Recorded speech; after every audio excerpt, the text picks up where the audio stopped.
आज जैसे सभी आवास विकास प्राधिकरणों में वन टाइम सेटलमेंट पॉलिसी है, वैसे सभी औद्योगिक विकास प्राधिकरणों में मुख्य रूप से आज की बैठक बजट से रिलेटेड थी। अगले वर्ष के वित्तीय बजट के बारे में निर्णय लिया गया।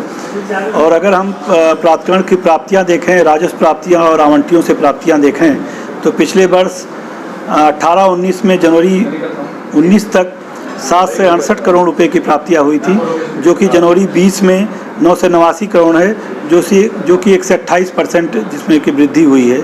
इसी प्रकार अगर हम पुनरीक्षित बजट देखें प्राधिकरण का, तो पिछले बार पुनरीक्षित बजट जो था वो फाइनली हमारे पास 19 से 67 करोड़ है, जो कि इस बार 38 से 91 करोड़ का पुनरीक्षित बजट लाया गया है।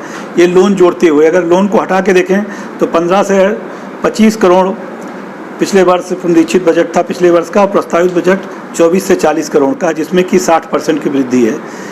इसके अलावा जो प्राधिकरण के मुख्य रूप से इस वर्ष खर्च करेगा, 1000 करोड़ रुपए जो है विकास पे खर्च करेगा, 900 करोड़ रुपए भूमि अधिग्रहण पर खर्च करेगा, 300 करोड़ रुपए मल्टी मॉडल कनेक्टिविटी पर खर्च करेगा, और 450 करोड़ रुपए 470 करोड़ रुपए जेवर एयरपोर्ट को देगा।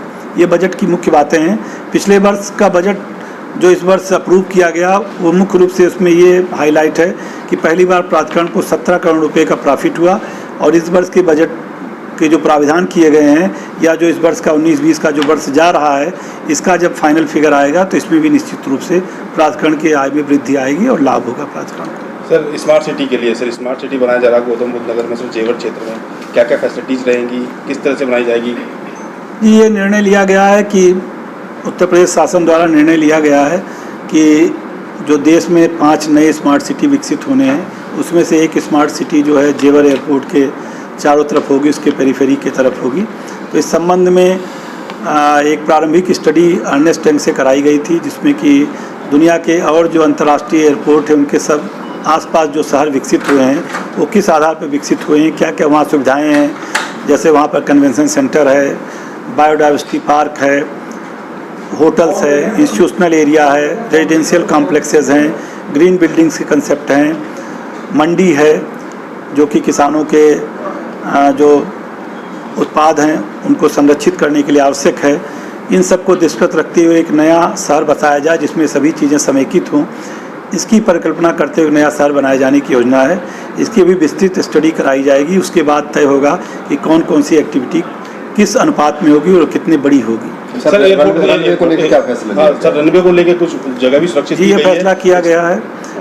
सर, जेवर एयरपोर्ट की वर्तमान जो है इस समय 13 से 34 हेक्टेयर की जो ज़मीन अधिग्रहित की गई है वो 2 रनवे के लिए की गई है।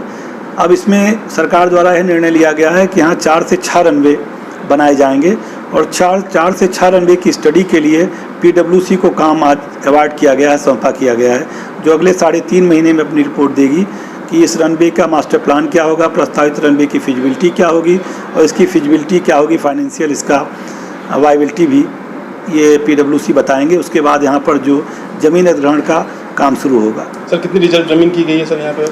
नहीं, टोटल एरिया 5000 हेक्टेयर पहले से एविएशन हब के लिए चिन्हित है। 13 से 34 हेक्टेयर पहले ही हम लोग एक्वायर कर चुके हैं।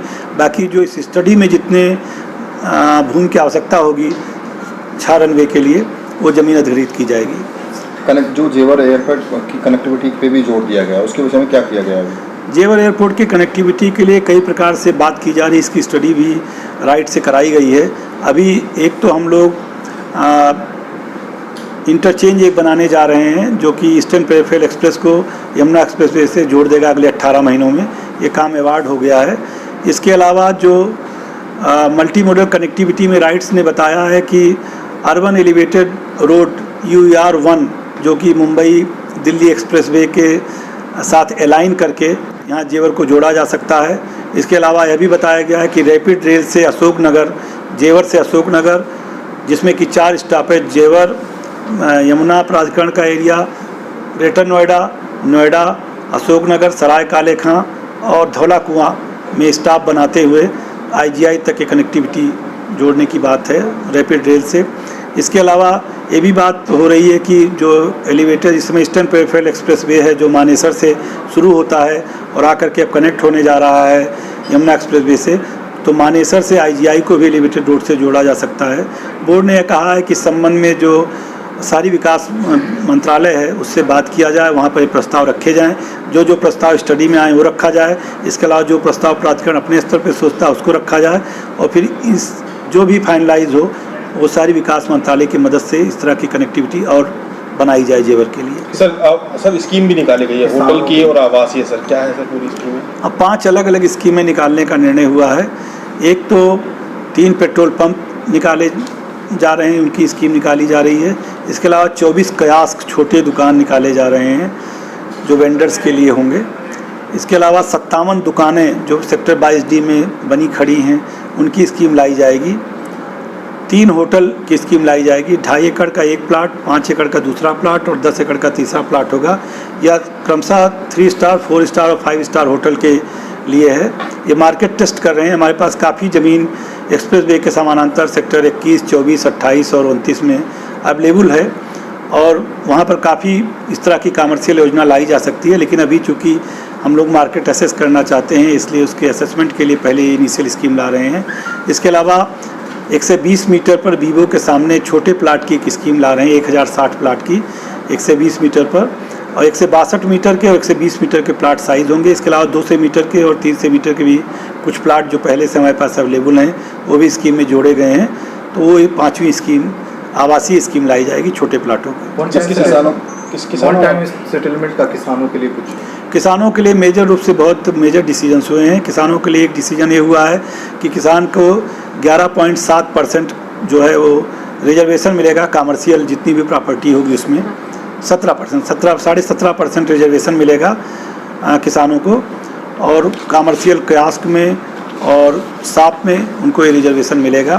तो किसान भी अब जो है व्यवसायिक भूखंड प्राप्त कर सकेंगे रिजर्वेशन के द्वारा। कौन से किसान होंगे?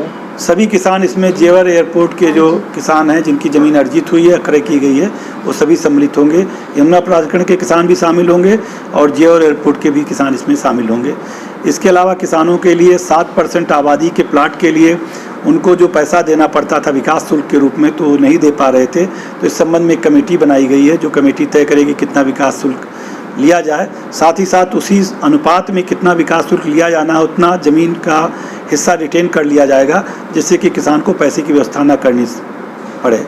तीसरा प्रस्ताव उनके लिए मुख्य रूप से ये हुआ है कि उनके जो लीज बैक के जो प्रकरण थे जो बहुत दिनों से पेंडिंग थे उसको अनुमोदन दिया गया है और 75 प्रकरण लीज बैक के जो सही पाए गए हैं जांच में उनकी लीज बैक की कार्रवाई प्रारंभ की जाएगी। अभी तुरंत तत्काल ही अगले महीने से मार्च से शुरू कर दी जाएगी। इसके अलावा चौथा प्रस्ताव है 88 शिफ्टिंग के प्रकरण हैं किसानों के। उन शिफ्टिंग के प्रकरणों में जैसे ये शिफ्टिंग पॉलिसी शासन से अनुमोदित होकर आती है उनका शिफ्टिंग की कार्रवाई शुरू कर दी जाएगी। तो किसानों के लिए 4 मेजर प्रस्ताव निर्णित हुए हैं।